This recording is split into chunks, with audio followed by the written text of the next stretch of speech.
So guys, meron tayong visitors, no, Toyota Vios.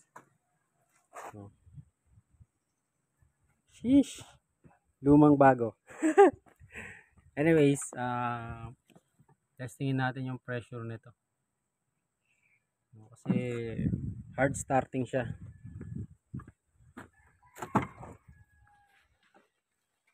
Ayan na, bukas nakapark. No. Pinalitan ko na yung fuel pump nito and hard starting pa rin. Maybe ang problema nito yung assembly na mismo or yung pressure valve. No, dapat hindi siya bumababa. Kaso ito bumababa. Pag angat niya ng 40 bababa. Dapat mag-stay lang siya ron. Or bumaba mo konti. No, testing natin. Wala akong kasama guys kaya gumamit ako ng fire in the hole. Siya, testingin natin. Hindi naman natin kailangan paanda rin eh. Tignan lang natin yung pressure.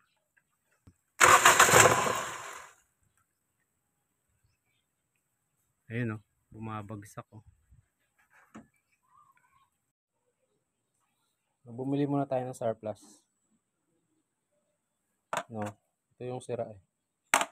So bumili muna tayo ng surplus. Pag online kasi abutin siya ng 10 to 13 days. So kailangan natin mapaandar muna yung sasakyan at ma-check kung yun lang ba yung problema. At kung meron pa bang iba. So kung umokay naman siya, di ayos.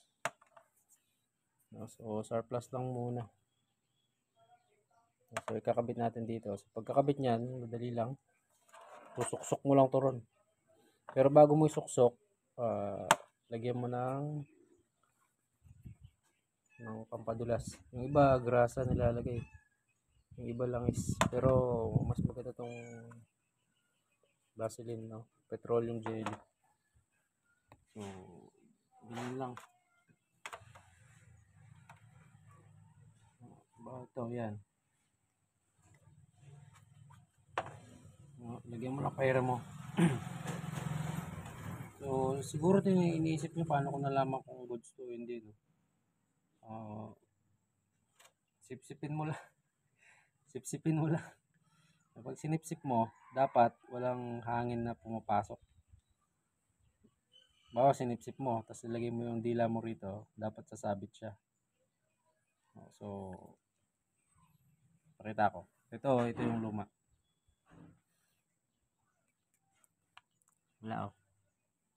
Ito yung bagong luma.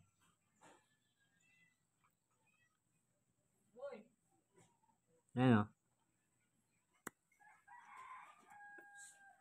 Kita nyo ba? So ganun lang yung pag-testing nun. Dapat walang singaw. Kasi one way lang to eh. Pag pumasok doon, hindi na siya babalik. So kapag sinipsip mo, tapos nilagay mo yung dila mo rito, dapat sasabit siya. Okay? So ganito lang yan. Lagyan mo lang ng Vaseline, petroleum jelly, para lang malubricate. Yan, konti lang.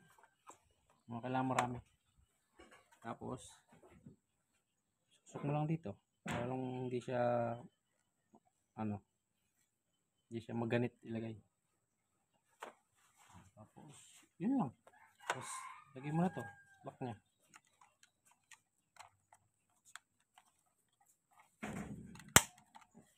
So balik na natin doon.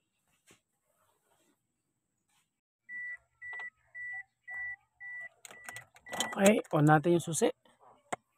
Ano? Sabay-sabay nating tuklasin ng siyensya. No, tignan natin kung hindi na bababagsak.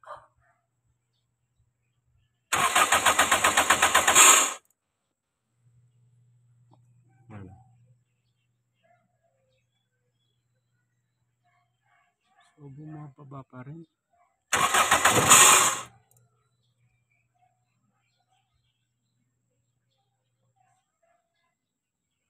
Bumababa pa rin.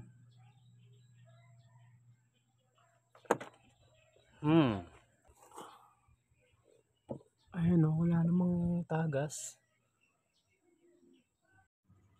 Ayan guys, testingin natin kung meron siyang ngawsi, kung may singaw. Tingnan natin, no? Malalaman naman natin yan. Sige.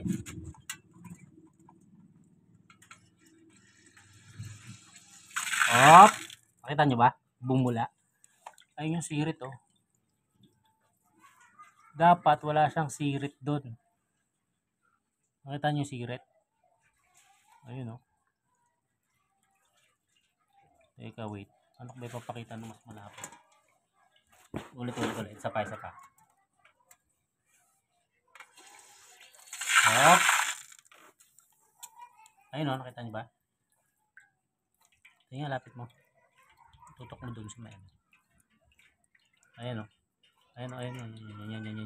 Yan. Kita nyo? Bisirit. Sige, isa pa. Ay, wait. Ayan, para makita nyo yung bula. Sige, dapat. Sige. Hop. Dapat, walang bula. Ayan. Dapat ang labas niyan dito lang sa taas. Ayan, oh. Mukhang assembly ang papalitan. Oh no. Nakita nyo ba? Dito siya sumisirit, oh. Diyan, oh.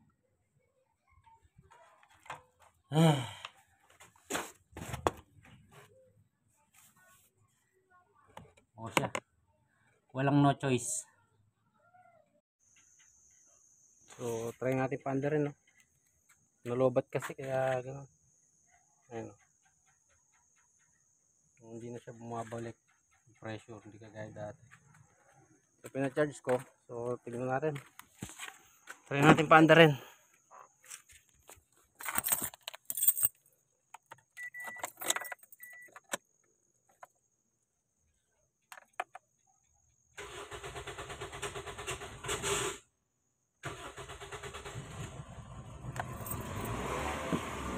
Yun.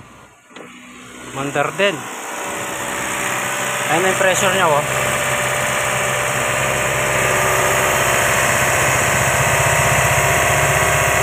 So, patayin natin. Tignan natin kung bababa o hindi.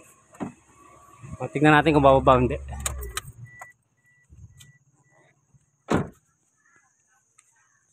And hindi siya bumaba.